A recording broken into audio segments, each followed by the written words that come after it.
وَلَئِنْ أَذَقْنَاهُ رَحْمَةً مِنَّا، پھر اس کے بعد جب ہمیں اس کو اپنی رحمت کا مزہ چکھاتے ہیں اپنی طرف سے، مِن بَعْدِ ضَرَّاءَ مَسَّتْهُ، اس تکلیف کے بعد جو اسے پہنچ چکی ہوتی ہے، لَيَقُولَنَّ هَذَا لِي، تو وہ پھر اترانا شروع کر دیتا ہے، وہ کہتا ہے یہ تو میرا حق تھا،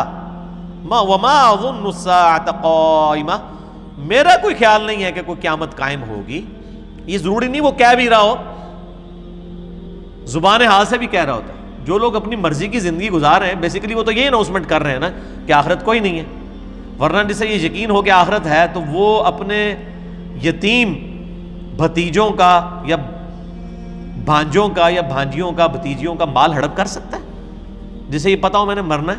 اور مرنے کے بعد یہ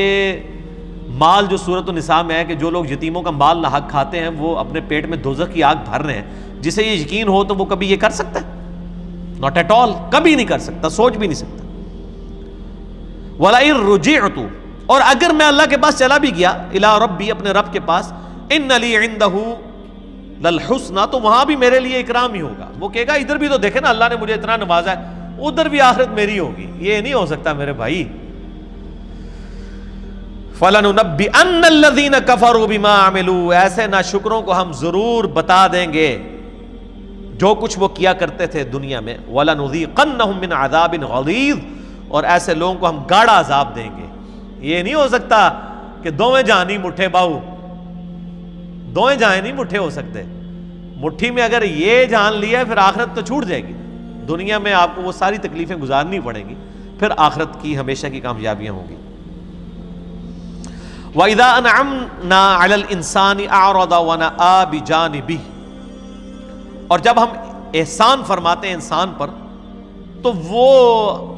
روگردانی کر لیتا ہے، پہلو تہی کرتا ہے ہم سے۔ وَإِذَا مَسَّهُ الشَّرُّ، اور جب اسے تکلیف پہنچتی ہے، فَذُو دُعَاءٍ عَرِيضٍ، اور لمبی چوڑی وہ دعائیں کرنا شروع کرتے ہیں۔ یہ دنیا میں بھی ہم دیکھتے ہیں، کئی لوگوں کو دیکھتے ہیں جب ان کے اوپر تکلیف آتی ہے تو تسبیح انہوں نے ہاتھ میں پکڑ لی ہوتی ہے، مسجد کے چکر شروع ہو جاتے ہیں، اور ایسے چکر ان کو چڑھتے ہیں کہ جو بیچارے سالوں سے نمازیں پڑھ رہے ہوتے ہیں وہ بھی ان کے سامنے اپنے آپ کو نیچا فیل کر رہے ہوتے ہیں، یار تو پتہ نہیں کوئی کیڑا کوئی مسئلہ ہو گیا ہے اور کتنا ہے مطلب اس کو اللہ تعالیٰ نے نواز دیا، اور جیسے ہی ان کا معاملہ سیدھا ہوتا ہے دوبارہ مسجد کا رخ نہیں کرتے۔ قُلْ أَرَأَيْتُمْ إِنْ كَانَ مِنْ عِنْدِ اللَّهِ، اے نبی علیہ السلام فرما دیجئے، اے منکرو تم مجھے بتاؤ اگر یہ قرآن جو اللہ کی طرف سے ہو، ثُمَّ كَفَرْتُمْ بِهِ، اور پھر تم نے اس کا کفر کیا، اگر اس کو ایک لمحے کے لیے فرض ہی کر لو کہ تمہارا ایمان تو نہیں لیکن ایک لمحے کے لیے فرض کر لو کہ اگر یہ واقعی اللہ کی طرف سے ہوا اور تم نے اس کا انکار کیا، من اضل ممن ہوا فی شقاق بعید، تو اس سے زیادہ گمراہ کون ہے جو اس اختلاف میں اس حد تک شکی ہو جائے کہ اس کے اوپر ایمان نہ لے کر آئے۔ سنریہم آیاتنا فی الآفاق، یہ سورہ حامیم السجدہ کی آیت نمبر 53، اس پہ میں فی البدی 2 گھنٹے بھی بول سکتا ہوں، بڑی مشہور آیت ہے۔ ان قریب ہم اپنے منکرین کو دکھائیں گے اپنی نشانیاں اس آفاق میں، زمین و آسمان میں، وفی انفسہم، اور ان کی اپنی جانوں میں، حتی یتبین لہم انہ الحق، یہاں تک کہ ان پہ یہ بات کھل کے سامنے آ جائے گی کہ یہ قرآن حق ہے۔ ان قریب ہم زمین و آسمان میں اور ان کی اپنی جانوں میں ایسی نشانیاں ان کافروں کو دکھا دیں گے، یہ چیخ اٹھیں گے کہ قرآن اللہ کا کلام ہے، اللہ کا وجود برحق ہے۔ اور آج سائنٹیفک فیلڈ نے جس لیول تک ترقی کی ہے، اسٹرانومی کی فیلڈ میں، ایمبریولوجی کی فیلڈ میں، جیولوجی کی فیلڈ میں، واقعی اس ایک سپریم بینگ کو، سپر نیچرل ایجنسی کو، کریٹر آف دا یونیورس کو ماننے کے لیے لوگ تیار ہو گئے۔ یہ پاسبل ہی نہیں ہے کہ اتنا کمپلیکس ڈیزائن کس طرح خود بخود بن گیا۔ اولم یکفی بربک، کیا ان کے لیے کافی نہیں ہے، انہ علی کل شیء شہید، کہ اللہ تعالیٰ ہر چیز پر گواہ ہے۔ دیکھیں یہ اللہ تعالیٰ کا ایک بہت بڑا، ایک اللہ کی کوالٹی ہے۔ ایک تو ہے کہ اللہ کریٹر آف دا یونیورس ہے، ایک یہ کتنی بڑی کوالٹی ہے کہ کائنات بنا کے چھوڑ نہیں دی ہوئی ہے بلکہ ہر چیز کے اوپر گواہ ہے۔ اس کے اوپر کبھی غور کریں، دنیا میں انسان بھی کئی ایک چیزیں مکان میں رکھ کے بھول جاتا ہے، لیکن اللہ تعالیٰ نے کروڑہ کروڑ مخلوقات پیدا کی،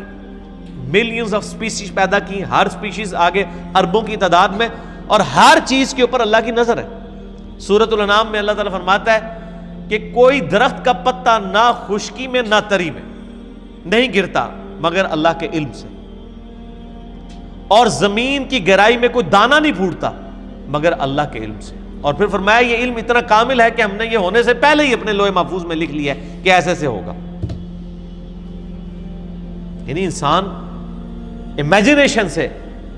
بیونڈ ہے یہ چیز کہ اللہ تعالیٰ نے نہ صرف چیزوں کو پیدا کیا ہے بلکہ ہر ایک چیز کے اوپر نگاہ بھی رکھی ہوئی ہے، بنا کے چھوڑ نہیں دی ہوئی ہیں وہ چیزیں۔ الا انہم فی مریۃ من لقاء ربہم، آگاہ ہو جاؤ لوگ شک میں مبتلا ہیں اپنے رب سے ملنے کے بارے میں۔ الا انہ بکل شیء محیط، جبکہ اللہ تعالیٰ اس حال میں ہے کہ وہ ہر چیز کو گھیرے ہوئے ہے۔ یہ تو اسی طریقے سے ہے کہ کوئی شخص کبوتر کی طرح آنکھیں بند کر لے اور وہ کہے کہ وہ بلی غائب کر لے گا، بلی وہیں موجود ہے۔ قیامت کا دن اور جواب دہی